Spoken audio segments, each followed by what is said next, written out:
Muito que bem, senhoras e senhores, eu sou Felipe Noronha, este é o Eu Vim de Santos e é o segundo ano seguido que eu resolvo levar a sério a cobertura da Copinha aqui no canal e é o segundo ano seguido que o Santos está nas quartas de final. O Santos bateu o Água Santa agora há pouco, tarde desta terça-feira por 1-0, vitória com gol de Zabala, nosso zagueiro boliviano, que homenageou Miguelito fazendo o M, Miguelito que infelizmente perdeu a mãe no último final de semana, está na Bolívia até, fez o M na comemoração e o Santos está nas quartas de final de maneira justa. Desde a partida desastrosa contra o Santo André, o Santos acordou para a vida e tem jogado um futebol para lutar pelo título. Já já falo mais sobre esse quesito que, na minha visão, foi fundamental para a vitória. Bom, a Bundesliga volta neste mês de janeiro e de graça você assiste só em um lugar, que é no OneFootball. Baixando aqui no link da descrição, tem Mané, não tem o Neuer, mas tem Mané, tem outros jogadores muito interessantes no Bayern, no Frankfurt,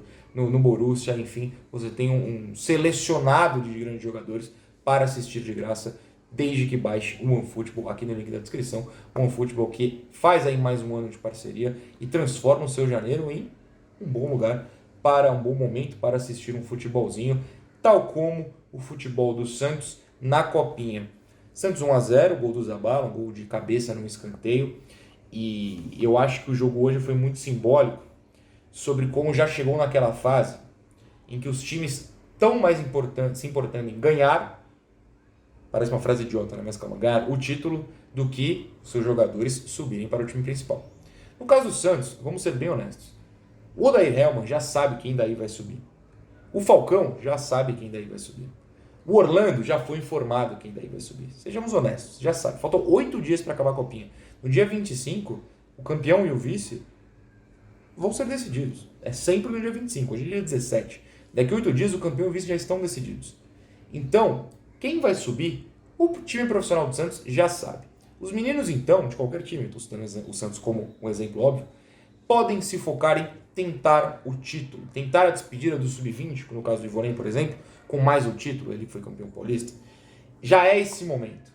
Não é o momento da revelação, não é o momento de um jogador individualmente se destacar e surgir como, nossa, não tínhamos observado como este menino pode ir para o profissional. A gente já sabe quem. E mais importante, o Santos já sabe quem, né? Claro, não precisa ter a mesma opinião. Então eles puderam entrar não para dar show, não para taticamente ser uma exibição de gala, não, entraram para se classificar. Isso para mim ficou claro quando no 1-0 o Santos não se jogou de qualquer jeito para frente, começou a controlar melhor a partida. E quando o Balão foi expulso, para mim de forma justa, eu honestamente não lembro do primeiro cartão, mas o segundo, que é o que causa a expulsão, ele abre o braço pega no rosto do jogador do Água Santa, o segundo amarelo é vermelho, para mim foi justo. A gente pode discutir o primeiro, mas eu não lembro do primeiro. Quando o Santos fica com a menos, tenta ainda mais fortalecer esse ponto de vamos segurar e tentar não deixar o Água Santa pressionar. Se tiver como dar uma escapada, a gente escapa. Sendo bem honesto, o Água Santa não criou grandes oportunidades. O Edu não precisou fazer uma defesa histórica para classificar. Foram mais rebatidas, principalmente do próprio Zabala, algumas do Derek, tirando, afastando a bola. Então o Santos, na minha visão, mesmo com a menos, soube controlar o jogo. Não necessariamente com a bola, mas evitando o Água Santa de pressionar com chances perigosas. E tá tudo bem. A realidade é que a maioria desses meninos, Ivonei, Derek, o Cadu, esses três com certeza, porque eles já estouram a idade agora, é a última competição deles. Mas o próprio David, que não jogou, já sabem que vão para o profissional. Tem os outros, Rian, o próprio Balão expulso, o Zabala, o Edu, sabem que vão ficar no sub-20, não vão subir agora. Eles já estão com o futuro decretado neste momento. Esses meninos estão jogando pelo título. Eles já sabem o futuro deles.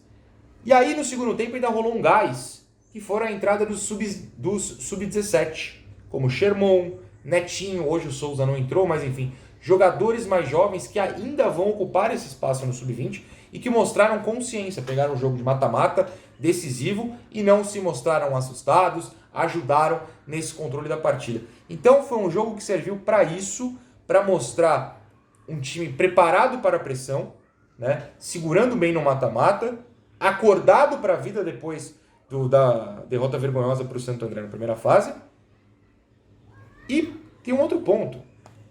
Eu não vou lembrar da distância do Santo André para o São Bernardo, não das cidades, que é muito perto, mas do jogo. Se bem que eu acho que foi quarta e foi sexta. Sexta, com certeza, o Santos jogou, né, contra o São Bernardo. No domingo já jogou contra o Bahia.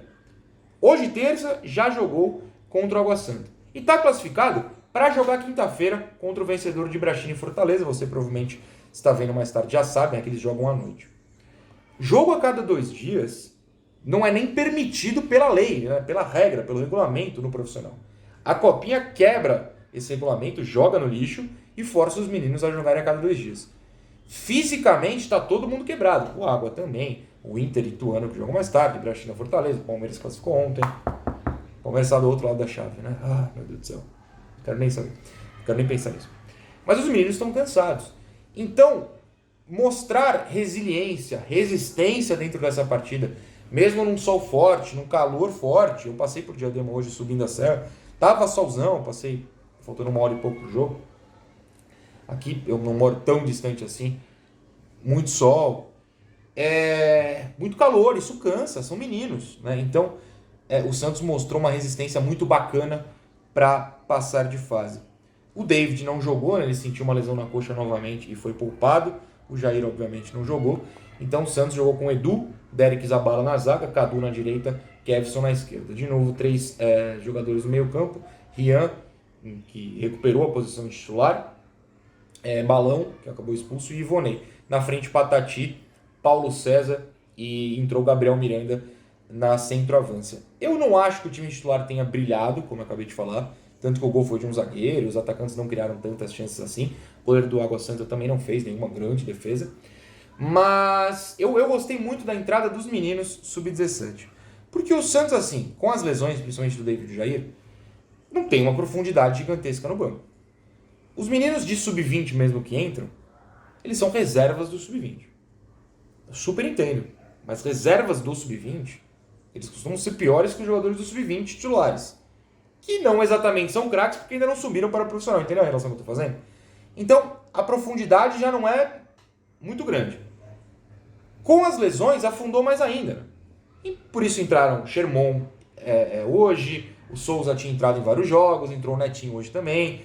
Jogadores mais novos, né? E eles mostraram uma segurança interessante, criando essa profundidade que talvez o Santos não tivesse. O próprio Netinho não ia nem para o banco. Ele só foi para o banco porque o David, que seria titular, se lesionou no aquecimento. Mandaram o Netinho botar roupa e ele entrou em campo. O Orlando tem umas ideias malucas, mas deu certo pro Netinho. Então foi bem legal ver esses meninos subindo também. Outra questão, esse time desse ano, esse time de agora, melhorou em um ponto em relação ao do ano passado, um ponto importante até pela questão psicológica. Chega às quartas de final sem disputa de pênaltis. Ano passado o Santos já tinha disputado pênaltis contra a Ferroviária e ainda disputaria contra o Mirassol nas quartas antes de pegar o América na semi. Esse time pode estar cansado, está jogando a cada 2 dias, mas psicologicamente está matando o confronto, ou os confrontos, dentro de campo, dentro dos 90 minutos mais acréscimos. Isso também é interessante, porque psicologicamente o time pode cansar. E hoje o Santos conseguiu uma vitória nos 90 minutos, o que na minha visão ajuda psicologicamente. Então, achei bem legal. Sempre falo que Copinha é pra gente ver quem sobe e quem não sobe. Acho que do time que a gente viu em campo hoje, se subir o Ivonei e o Derek é mais pela questão da idade. A gente não olha e fala, esse menino tá pronto, esse menino vai brilhar, é solução no profissional. Mas, a essa altura da Copinha, faltando 8 dias, eu sou mais adepto do tenta ganhar. O bonde do Ivonei foi lá e ganhou. A vibração do Ivonei ao final do jogo foi muito interessante, né? A câmera do Sport TV focou nele, os outros meninos comemorando. Aproveitar esse momento com a torcida, que na Copinha vai muito mais do que em Paulista Sub-20, por exemplo, Brasileiro Sub-20, é muito legal, é uma experiência única para esses meninos. E que bom que, por exemplo, o próprio Ivonei aparentemente está curtindo. É um cara que ano passado não jogou a Copinha porque estava fazendo pré-temporada com o time do Carille. Esse ano foi rebaixado, entre aspas, né? Colocaram ele de volta para o Sub-20 e ele está lá levando o time para as quartas. Então fica o meu aplauso, a minha admiração pela seriedade com que esses meninos estão levando a Copinha novamente. Tomara que contra Ibrachina ou Fortaleza, não sei onde vai ser o jogo, né? A FPF só divulga ao fim do dia ou amanhã cedo, o Santos também entre dessa maneira e consiga seguir avançando. É sempre legal curtir um janeiro com a Copinha, com mata-mata emocionante. Tá certo?